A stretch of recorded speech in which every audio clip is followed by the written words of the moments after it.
All right, now for your fake news. The annual meeting update. It's Reynold and Mike Jasaitis.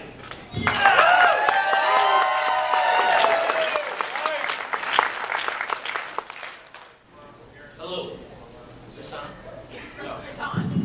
Hello, I'm Mike Jasaitis, and I'm Reynold, real professional operation we run here. This is the annual meeting update. A lawyer from Los Angeles claims he was thrown out of a Vegas hotel because he was too lucky. He's filed suit against the MGM Mirage, seeking a court order requiring casinos to warn prospective gamblers that they can be barred from the casino for winning too much. In a related story, rumors have been circulating around the ISBA annual meeting that ISBA President Jeff Lynn has discovered a machine in the casino that pays out every time he plays it. After initially thinking that Lynn could be banned for life, casino officials changed their mind after a thorough investigation revealed that Lynn was winning at this machine.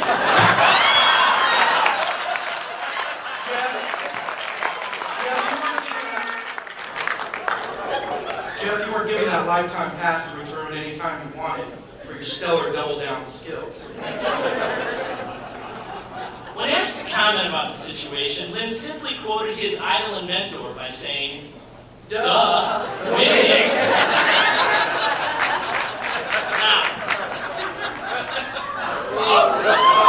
When asked for further comment about this situation after taking over the reins as our now ISBA president, Eric Chicken Ass responded, "Jeff who?"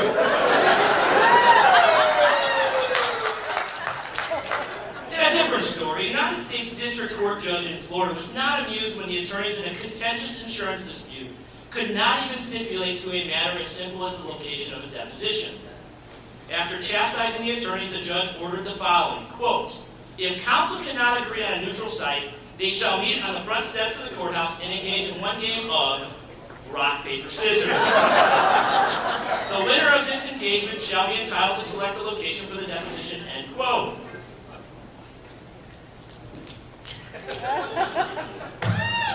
Closer to home, a judge in Reynold County, Indiana, was recently confronted with equally contentious litigants who could not agree on his discovery deadline.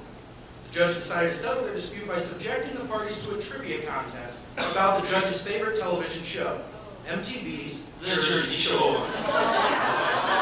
This judge refers to himself as Michael, the Situation.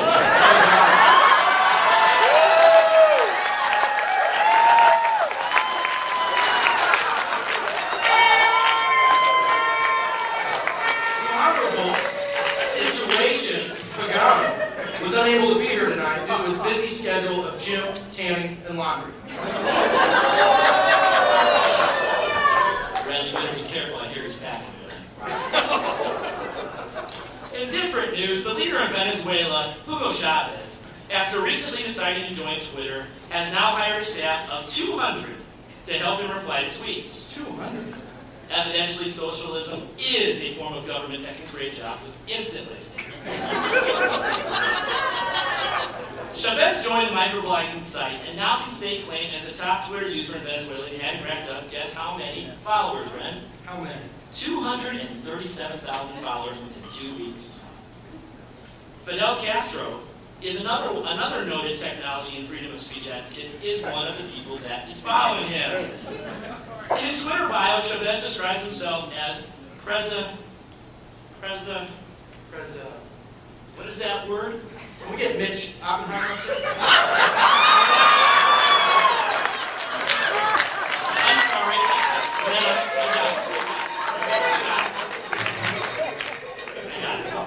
Sorry, guys. President of the Republic of Venezuela and loyal soldier, and not a dictator that currently enjoys reinforcing how crazy he is while running a country into the ground. He just slipped his mind to include that part. Apparently so. So did that joke apparently. Also in the world of social networking, ISBA executive Tom Pierce has hired a team of 10 people to help him like photos on Facebook. When asked for a comment from Pierce, he retorted, "Don't be asking too many questions or else I will defriend you." Once Carissa shows me how. Getting back to our friends Hugo and Fidel, reports indicate that the two leaders met to discuss revamping their respective countries' justice systems due to growing worldwide criticism.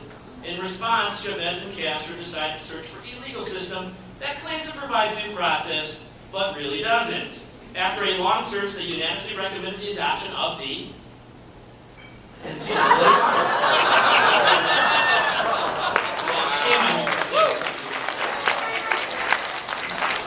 The New York court has ruled that a lawyer has no constitutional right to wear baseball hats and casual attire in a courtroom. Ren, excuse me, breaking news just in. Castro has reported that he's decided to revert to his old justice system because the NCAA bylaws found to provide even less due process. Sorry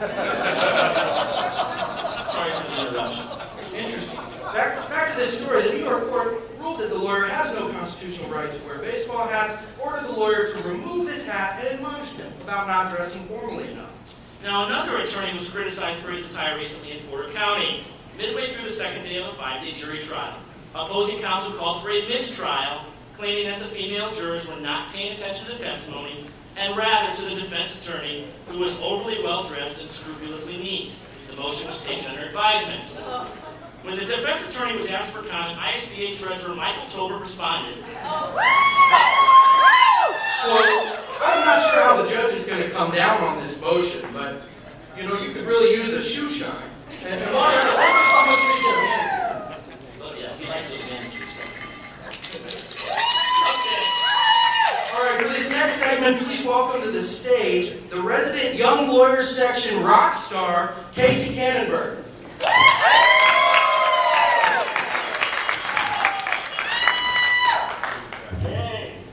Hi, Casey. Now, Casey is currently taking a sabbatical from his band to dabble in raising a family and having a legal career. This next segment was inspired by one of my best friends and colleagues. To protect his identity, we will call him Tim Kuiper? Sure, we can call him that. About a year ago, Tim ran fiercely into my office and made sure I was going with him to lunch to discuss the case. When I asked where he wanted to go, he said, quote, I don't know, but it's really important it's a restaurant that has a table. to which I responded, Captain Obvious. You know, Mark, I guess Tim was just concerned he might have picked one of those restaurants to just sit on the floor. Yeah, maybe so. Well, he may have topped himself when we took our wife to a great dinner, and he told us all a story of when he went lobster fishing in Maine. Fred, have you ever been lobster fishing in Maine? No, I hear their state motto is it's always too cold to swim. I wonder if they have tables on those boats. Anyway, after catching a lobster in the Atlantic, the captain of the boat immediately prepared the lobster, which Kuiper, still on the boat, devoured as soon as it was ready. Tim then explained with all seriousness, That might have been the freshest lobster I've ever had. Mr. Obvious! You know, Mark, I guess you could have just jumped in the sea with a fork and a knife and cut it up right there on the rocks to get a fresher lobster. I guess so. So with that refrain in mind, we asked our friend Casey Kannenberg to create a jingle. So Casey, do you understand what I mean when I say Captain Obvious? Yes, I do, and in fact, I brought my guitar to help you out. Okay, let's see how this works. So, go ahead. So if we say something like, If at first we do not succeed, we run the risk of failure, you respond, Captain Obvious! easy enough. here we go. And these are real headlines. So if you're looking for fast food, Ren, and you're aiming to please, you could go to this restaurant and order a Cheeseburger with cheese? Captain Obvious! You know, Michael, it's almost November. It's starting to get cold. I think you should keep in mind that. you should really use clothing to stay warm in the winter. Captain Obvious! Now, Ren, criminals make good news, don't they? They do. And if you want to provide for it, and it can provide for a thriller, thank goodness someone smarter than us knew enough to know that.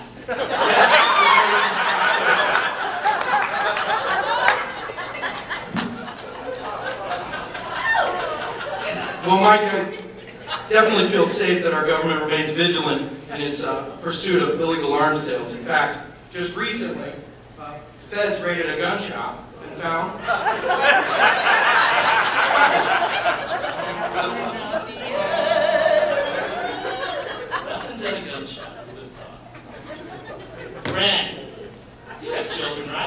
do, Mark. I've got 2 little ones. Well, someday you're probably going to talk to them about the birds and the bees. And I'm sure you're not looking forward to it. But make sure when you talk to them, you impart upon them that Frequent sex does increase pregnancy chances. Now, Mike, you do a little bit of criminal defense work, don't you? I do. Sometimes I'm in front of a situation for God. Now, if you're meeting with a client that's accused of murder, you may want to let them know that Homicide victims rarely talk to me.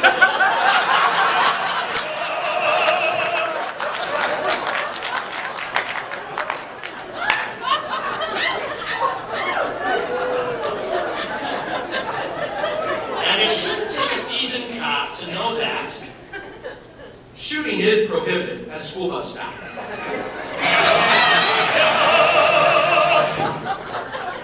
apparently Pagano didn't ride that bus either, did he? Sorry, Mike. Mike, you've got kids too, right? Right, in fact, I do, and I'm proud to announce that my wife has a baby girl on the way. That That'll be my second, yes. well, you will want to talk to them as they get older about the dangers of sex and pregnancy in high school. Now, luckily, once they grow up, you can breathe a sigh because teen pregnancy drops off significantly after the age of 20.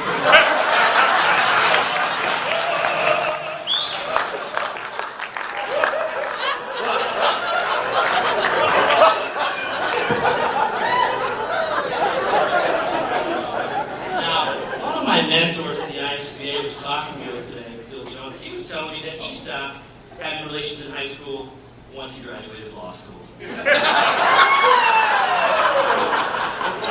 last but not least, if you're looking for a dead body, you might want to try the 7.